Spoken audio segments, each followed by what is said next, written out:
Did you ever surmise one or two or three basic questions that any good broadcaster could use as a start? Sure.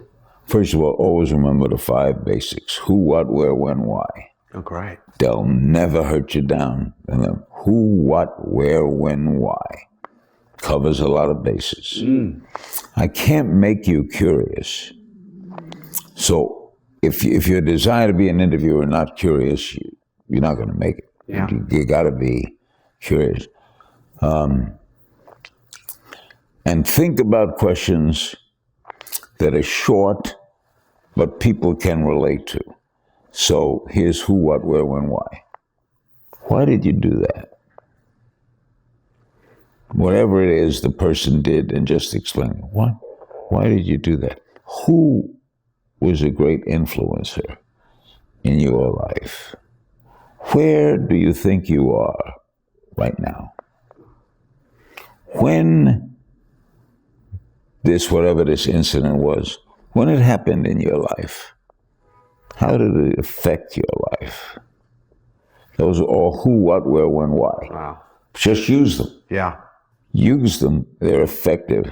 But I'm curious to know, apart from curiosity, what other traits do you believe are required in order to become one of the greats? Listen. That's the first thing, listening.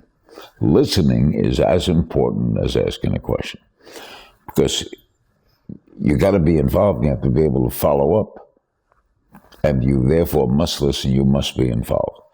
Other traits are naturally be a good broadcaster, a professionalism, composure. I think every good interviewer is a control freak. Tick. No, you want to control the situation. Yeah, I get it. It's like a sale. And it is part of the style.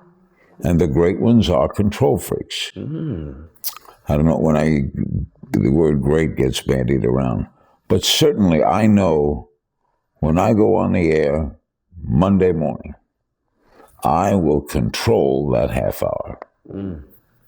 Because once the light goes on, nothing anybody can do. You control this what you're doing right now. And you're going to edit it, so you'll probably decide what you like best, what you don't like.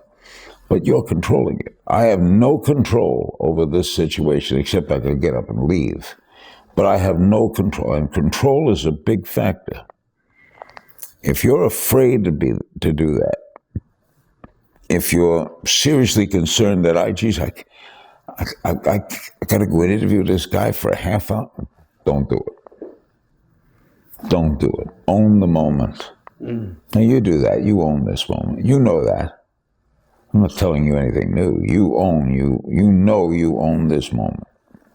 Is there a range of tools that you always go to, or is it very much like your preparation where you're like, okay, I'm not even going to think about what I'm going to ask?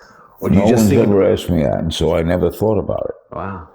Do I have a range of tools? I'm a terrible mechanic. I couldn't hang up pictures on the wall. Yeah. What are my tools? Very good question, Kerwin.